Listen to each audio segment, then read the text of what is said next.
Welcome, friend, to a tale spun from the dust and dreams of the Old West, where the wind whispers secrets across the endless plains and the stars bear witness to hearts forged in fire.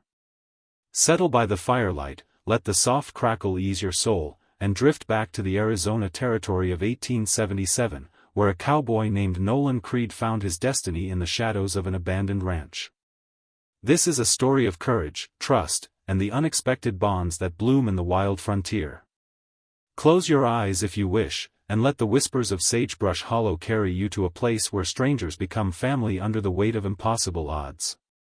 Nolan Creed was a man shaped by the hard edges of the West. At 32, he was lean and weathered, with hazel eyes that held the glint of a man who'd seen both dawn's promise and dusk's betrayal. His hands, scarred from years of roping cattle and breaking broncos, told a story of a drifter who'd worked ranches from Texas to Montana, saving every coin for a dream, a spread of his own, where the land answered to him alone. His only companions were his chestnut mare, Sage, and a worn journal where he sketched maps of trails he traveled, each page a step toward a future he could almost touch.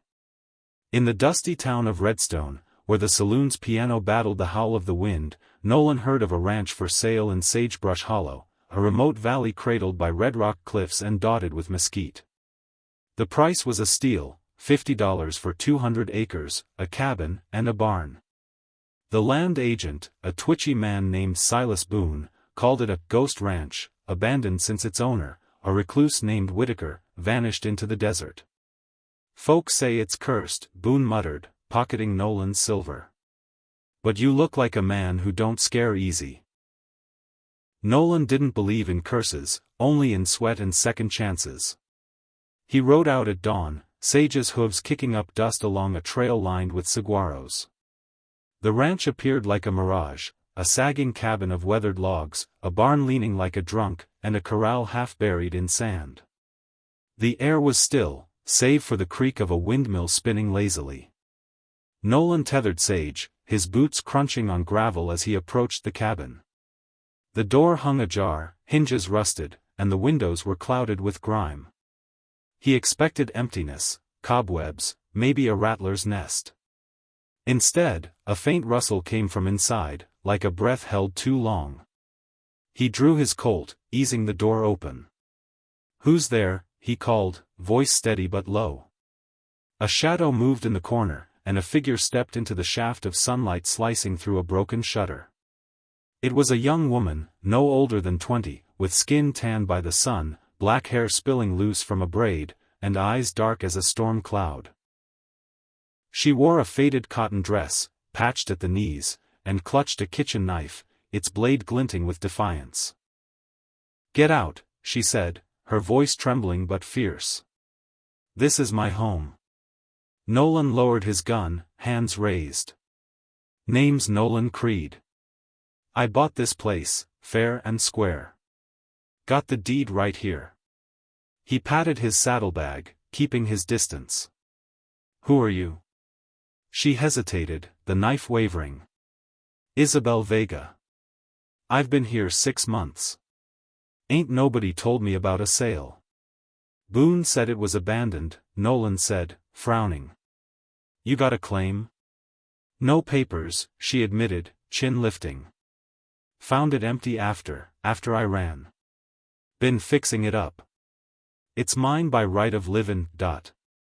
Nolan studied her, thin but strong, like a mesquite tree bending but not breaking. Her eyes held a story, one of flight and fear, and he knew better than to push a cornered soul. "Ain't here to throw you out," he said. "Let's talk. You hungry?" Isabel's grip on the knife eased, though her gaze stayed sharp.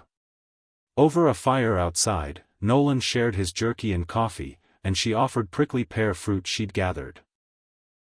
Her story came in pieces. She'd fled a hacienda in Sonora, where her father, a vaquero, had been killed by a cattle baron named Diego Salazar for refusing to sell family land.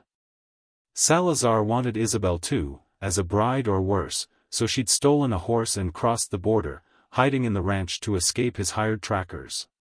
Nolan's jaw tightened. He'd met men like Salazar, greedy wolves in fine boots, chewing up the weak. "You're safe here for now," he said. "But I aim to make this ranch my own. We can share it till we figure things out. Deal?" Isabel nodded, wary but grateful. "Deal. But I ain't no charity case. I work." And work she did. Over the next weeks, the ranch stirred to life. Isabel proved a wonder, mending fences with wire she twisted like thread, planting a garden of beans and squash, even taming a stray mule that wandered into the hollow.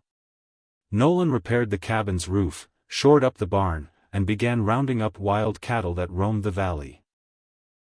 They moved like partners, their days filled with shared labor and quiet evenings by the fire, where Isabel hummed Spanish ballads, her voice soft as the desert breeze. But secrets have a way of surfacing, like bones after a flood. One night, while cleaning the attic, Nolan found a tin box under a floorboard. Inside was a locket with a faded photograph of a woman who could have been Isabel's twin, a letter in Spanish, and a map marked with a cross in the hills. The letter, penned by Whitaker, spoke of a hidden silver cache, his life savings, buried to protect his daughter from men of ill intent. The daughter's name was Isabella. Nolan brought the find to Isabel, who paled at the locket. "My mother," she whispered. "She died when I was a girl. Father said she'd come north with a man, a prospector. I never knew," her voice broke. "This must be hers. Whitaker was my father." The map pointed to a canyon 10 miles west, a dangerous trek through Apache territory. Nolan saw the fire in Isabel's eyes, hope, fear, and a need to know. "We'll find it," he said. Together. They prepared carefully, packing rifles, water, and provisions. Isabel rode the mule, her mother's locket around her neck, while Nolan led on Sage. The trail was treacherous, winding through red rock spires where the wind howled like a warning. At night, they camped under overhangs, sharing stories. Isabel spoke of her father's laughter, his tales of stars guiding vaqueros home. Nolan, usually tight-lipped, admitted his own loss, a younger brother, lost to a stampede, the guilt still heavy. "Thought this ranch would bury it," he said, staring at the fire. "Maybe it still can." Danger struck on the third day. Salazar's trackers, 4 men with hard eyes and harder guns, caught their trail. Nolan spotted their dust cloud at dawn, urging Isabel into a narrow ravine. The ambush came fast, bullets pinging off rocks. Nolan returned fire, his Colt steady, felling 1 man. Isabel, no stranger to survival, grabbed a rifle and winged another, her aim true despite her trembling hands. The remaining 2 fled, but not before a bullet grazed Nolan's leg, blood soaking his jeans. Isabel tore her shawl to bind the wound, her hands quick and gentle. "Why risk this for me?" she asked, eyes searching his. "Ain't just for you," Nolan said, wincing. "This ranch, this life, it's ours now. We fight for it." They reached the canyon, a maze of cliffs where an eagle's cry echoed.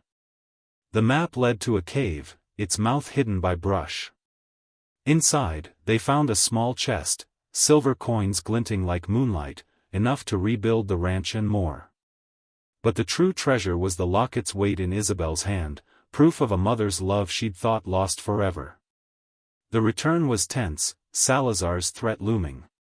Back at the ranch, they fortified, boarding windows and setting traps. When Salazar himself arrived, a towering man in black, flanked by 6 riders, Nolan and Isabel were ready. The confrontation came at dusk, the hollow bathed in crimson light. "Hand over the girl and the silver," Salazar demanded, his pistol gleaming. Isabel stepped forward, locket gleaming at her throat. "This is my home. You'll take nothing." Nolan stood beside her, rifle raised. "Ride out, Salazar, or you don't ride at all." The fight was swift and brutal. Nolan's traps, ropes hidden in the dust, tripped 2 horses, sending riders sprawling. Isabel's shots scattered the rest, while Nolan's Colt found its mark, wounding Salazar's arm. The Baron, cursing, retreated with his men, their threats fading into the night. Nolan sent word to Redstone's sheriff, who later arrested Salazar for his crimes across the border. With the silver, Nolan and Isabel rebuilt Sagebrush Hollow, new fences, a bigger barn, a garden that bloomed with color.